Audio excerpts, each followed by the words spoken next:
From Hollywood, it's time now for... Johnny Dollar. Johnny, this is Byron Kay at Intercoastal Maritime and Life in Boston. Hello, boy. Remember Hurricane Audrey? Back in the latter part of June, sure. Must have hit your company pretty hard. Yes. But if anybody ever needed help, it was those people down in Louisiana and neighboring states. Yeah. So we've paid up the claims just as fast as they've come in. Except for one. Oh, what's that? One we received only a couple of days ago. Okay, bye. Give me the dope and I'll head for Louisiana on the first plane. Wrong direction, Johnny. Huh? Texas? No. Oklahoma? Arkansas? Buffalo, New York. What? And I think you'd better run over here and let me give you some facts. Yeah, I think I'd better.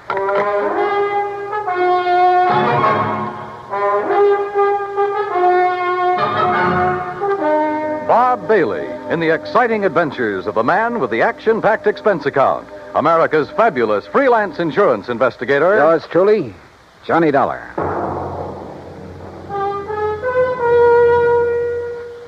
And now, Act One of yours truly, Johnny Dollar.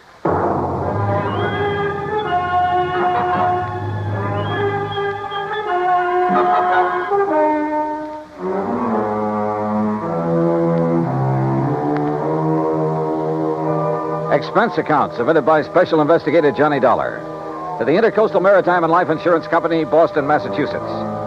Following is an account of expenses incurred during my investigation of the Charmona matter.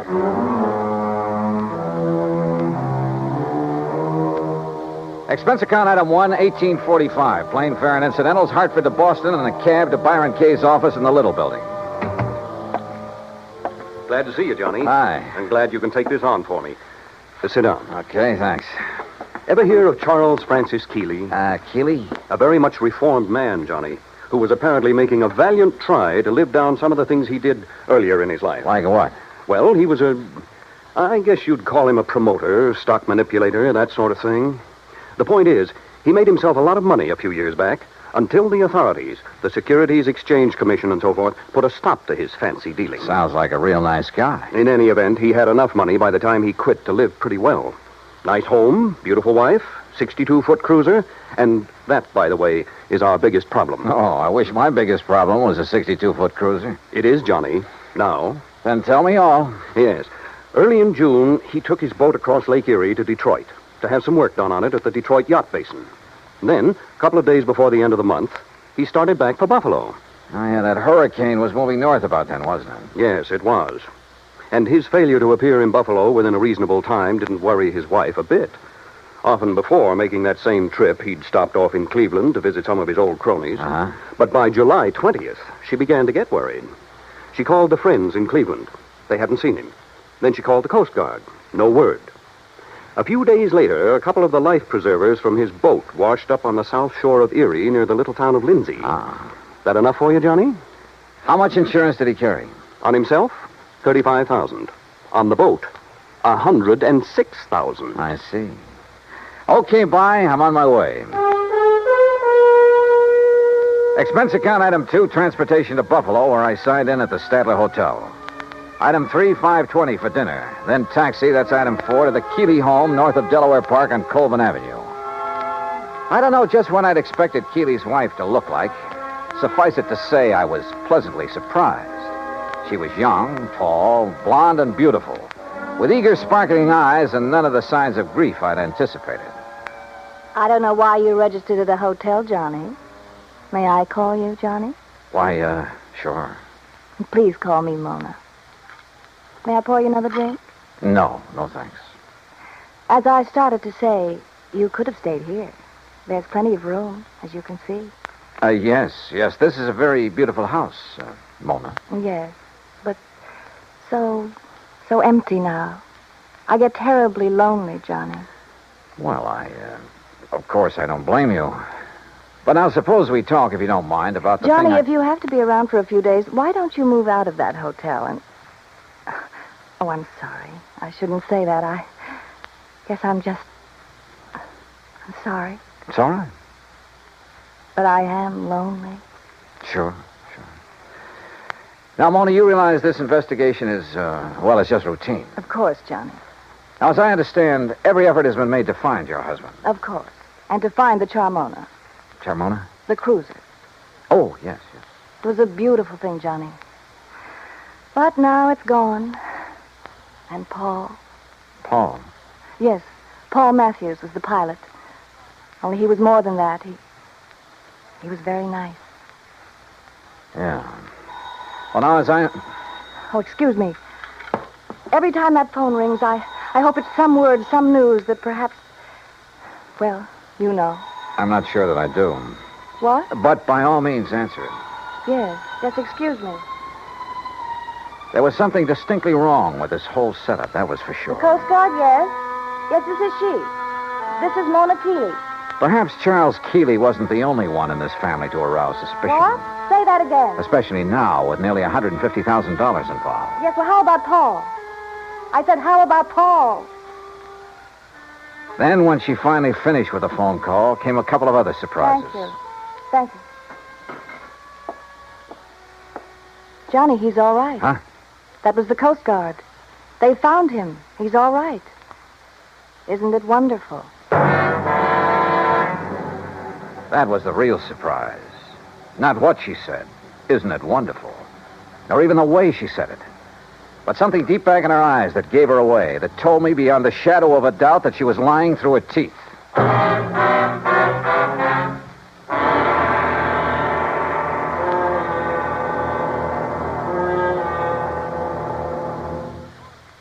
Act two of yours truly, Johnny Dollar, in a moment. And now, Act two of yours truly, Johnny Dollar, and the Charmona matter.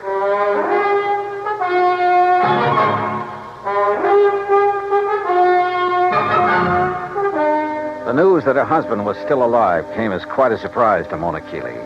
Isn't it wonderful, she said. But I didn't believe that she meant it. On the south shore of the lake, Johnny, near the little town of Lindsay, west of Cleveland. He was picked up on the beach by a farmer who's been caring for him ever since. Isn't it kind of funny that you haven't heard from him before? That hurricane was a couple of months ago. Well, he was out of his mind from the shock of what happened to him. Did the Coast Guard say anything about the yacht? No, Johnny, I'm afraid that Charmona is at the bottom of Lake Erie. Well, where is he now? In Cleveland, in a small private hospital. Well, hadn't you better go over there and get him, bring him back here? I told the Coast Guard we would. Mona, you're not really glad that he's been found, that he's still alive, are you? No, I'm not. I guess I never really loved Charles. I'm not sure he really loved me. He was a big shot, always out in the town, doing a lot of entertaining, that sort of thing. I was very pretty then. Kind of a business asset for him. When were you and Charles married, Mona? 9 years ago. It looks as though he's done pretty well by you. I never had any reason to complain. About that, I mean. But the things he did to make his money, it was... Well, I guess it was legal, but it wasn't right. It was almost like stealing, the way he promoted a lot of worthless inventions, penny stocks, worthless real estate, that sort of thing. But he always did all right. And you. Well, who worries about conscience when things are going well? A lot of people, Mona. But then they made him stop the things he was doing. And Charles became very strange. He took up religion like a fanatic. Oh? Kept giving his money away to a lot of crazy charities. Money I could have used. And he got moody. He'd go off alone for weeks at a time, pay no attention to me. That's what I meant when I said I was lonely, Johnny. Not just since the accident that lost the boat and Paul. Paul again, huh? Don't you understand? These crazy things have been going on for over a year now. That's why I'm not jumping with joy that Charles is alive. Do you blame me? Hadn't we better drive on over to Cleveland and get him? All right. I'll run upstairs and change my clothes. Excuse me, I'll be ready in a minute. Maybe I should have felt a bit more sympathetic, but I didn't. Maybe Charles Keeley did marry her simply because he could afford to keep a smart, pretty ornament around at his beck and call. Yeah, but the chances were she'd married him solely for the things his money could buy her. She took a long time changing her clothes, which didn't surprise me, so I poured myself a drink. I glanced over some of the magazines on the coffee table. I got up and stared out of the window for want of something better to do. Wandered about the room. Wandered into the oak-paneled den. I looked over the shelves of fine books, the gun collection, and the cabinet in the corner. And almost idly, I reached out toward the leather-topped desk to shove back a slip of paper that stuck out of one of the drawers. Until I saw what it was. It was an unpaid bill, several months old, from an exclusive New York shop for some very expensive gowns. And inside, the drawer was packed with unpaid bills, thousands of dollars worth of them, and statements bearing a polite, firm warning to pay up or else. No wonder Keeley's sweet, charming wife had hoped she'd never hear from him again. Gone, he was worth $35,000 to her, and the yacht $106,000. Perhaps somehow Mona Keeley had even had a hand in the wrecking of that yacht. I wondered, and I decided I didn't care much for people like this. But my meditations were suddenly interrupted by a sound from the doorway, and there she stood, a pretty little pearl-handled .25 caliber Colt in a dainty gloved hand. I'm ready, Johnny. Are you? So I see. Ready for what, Mona? I guess that depends, doesn't it?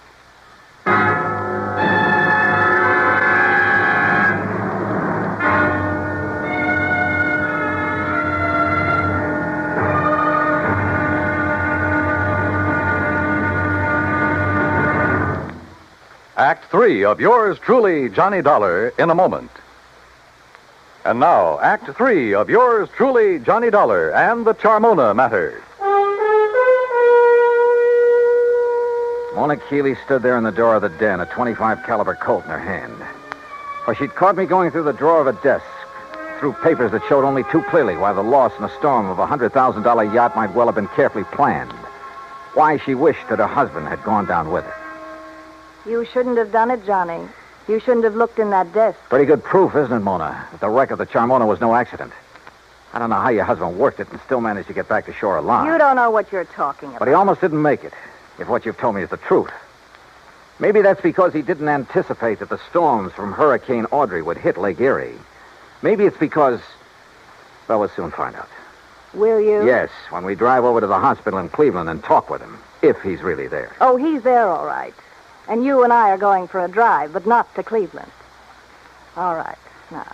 Oh, put that thing down, Mona. Sorry, sweetheart. That little thing in your hand is about as accurate as a slingshot. Now, why don't you... No, don't move. I still don't get it, though. Oh? What? And I'm sure you must have been in with your husband on his deliberate sinking of the yacht. If you think Charles sank it deliberately, Johnny, you're all wrong. Then I certainly don't get it. Because if... Oh, now, wait a minute. You've made a couple of cracks about... What was his name? Paul? Do you want to know the truth? Paul was the pilot for Charles, and there's been no word about him. So he must have gone down with the Charmona. That's why I'm lonely and feel the way I do. Mona, this whole thing smells worse to me every minute. He was young, and he was kind, and he loved me. I was glad when they found that Charmona had gone down, because the money for it would be mine. And I could get free of Charles, and Paul and I could... That's why I hoped Charles was gone. Yeah, another $35,000 for you. You're about the crummiest lot I've ever run into. Look at this, Mona, here on the desk. What? This solid gold table lamp. What about And there beside you, that expensive mirror. What are you talking about? Well, look. Why did you do that? To get this gun away from you. No, you... Oh, you... A lot of good this would have done you with the safety on. I'll kill you for this, Johnny. No, I don't think so. And I don't think the police would like it if you tried. Oh, no. Do you think they'd blame me for trying to stop you from going through the papers in my desk? For shooting you? No. Wait. I didn't mean that. I couldn't have shot you, Johnny. Johnny? Before we go, is there anything you'd like to tell me? Go? Where? Is there anything you'd like to tell me about why Charles really sank the Charmona? No. And I don't think you'll ever know how and why the Charmona went down. Want to bet? No, stay right there. Now I've got the gun, remember? Hello? What? Charlie? No. This is a friend of the family. Oh, well, this is Harry Nelson. You gave me a real start. I thought Charlie'd come back from his watery grave. He has, Mr. Nelson. What? Yes, he's in a Cleveland hospital. He's okay. Oh. Well, then I'll talk to him when he gets back. You see, I'm the man who was going to give him $98,000 for the Charmona when he got her back from Detroit. Oh? Oh, yeah, sure. But since the Coast Guard tells me she was a complete loss, well, naturally, I think I ought to have my deposit back. I'm sure you'll get it, Mr. Nelson. Yeah, okay, Mr. What did you say your name is? Bye. Who was that? Someone who threw some very interesting light on this whole matter. Come on. Where? Our little drive, remember? To Cleveland.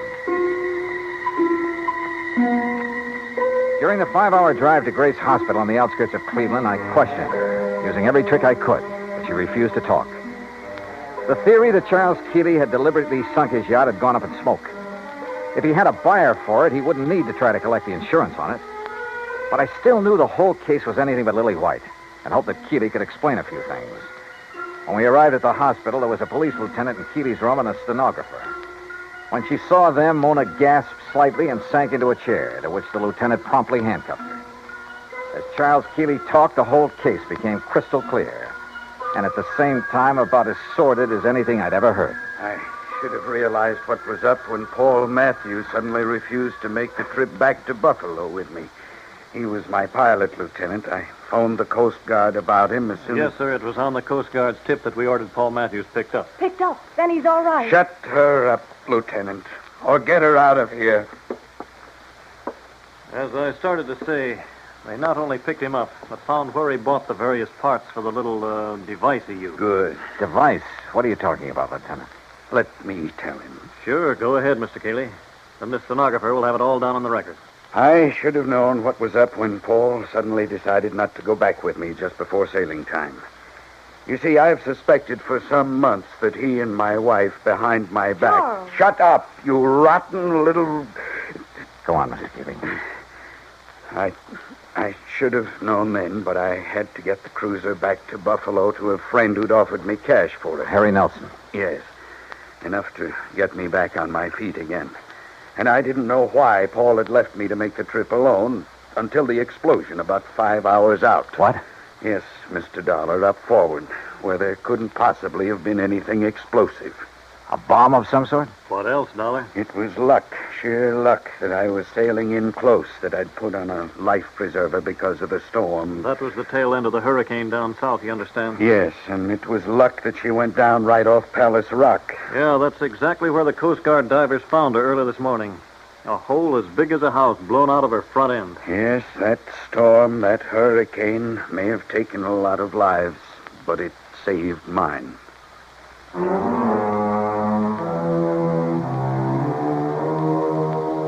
All I can say is I'm glad there are courts to take care of situations like this. I myself would hate to have to dirty my hands any further. Yeah, it probably does take all kinds to make a world. But believe me, the world would be a lot better off without some of those kinds. The claim on the yacht, sure, it'll have to be paid. And to a man I honestly think is trying to live a decent life for a change. Expense account total, including incidentals, and the trip back to Hartford, $103.80. Yours truly, Johnny Dollar.